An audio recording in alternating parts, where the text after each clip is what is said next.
আপনার হারিয়ে যাওয়া গুরুত্বপূর্ণ ফোন নাম্বারগুলো এখন থেকে বের করতে পারবেন আপনার নিজস্ব ফেসবুক অ্যাকাউন্ট থেকেই। তো কিভাবে বের করবেন চলেন দেখে নিই। প্রথমে চলে যাব আমাদের ফেসবুক অ্যাপ্লিকেশনে, যাওয়ার পর দেখতে পাচ্ছেন আমাদের প্রোফাইল আইকন, জাস্ট আমরা এই প্রোফাইল আইকনে ক্লিক করব। প্রোফাইল আইকনে ক্লিক করার পর ক্লিক করে দেবো সেটিংসে। সেটিংস আইকনে ক্লিক করার পর এরকম একটি ইন্টারফেস চলে আসবে। দেন হচ্ছে ক্লিক করব মেটা অ্যাকাউন্ট সেন্টারে, জাস্ট মেটা অ্যাকাউন্ট সেন্টারে ক্লিক করে দেবো। দেন হচ্ছে স্ক্রল ডাউন করে নিচে চলে যাব, তারপর ক্লিক করব ইওর অ্যাকাউন্ট অ্যান্ড পারমিশনসে, জাস্ট ইওর অ্যাকাউন্ট অ্যান্ড পারমিশনে ক্লিক করে দেবো। ক্লিক করার পর ক্লিক করবো আবার access your information, just access your ইনফরমেশনে ক্লিক করে দিচ্ছি। দেন হচ্ছে স্ক্রল ডাউন করে নিচে চলে যাব, তারপর ক্লিক করব পার্সোনাল ইনফরমেশনে। দেখতে পাচ্ছেন পার্সোনাল ইনফরমেশন, জাস্ট পার্সোনাল ইনফরমেশনে ক্লিক করে দিয়েছি।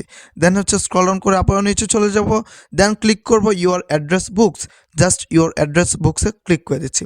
ক্লিক করার পর একটু লোডিং নিবে, তারপর আমাদের ফোনে যতগুলো কন্ট্যাক্ট লিস্ট ছিল সবগুলো এখানে চলে আসবে। স্ক্রল ডাউন করে নিচে চলে যাব, দেখতে পাচ্ছেন আমাদের এখানে কিন্তু 480টা কন্ট্যাক্ট ছিল যেগুলো ডিলিট হয়ে গিয়েছে।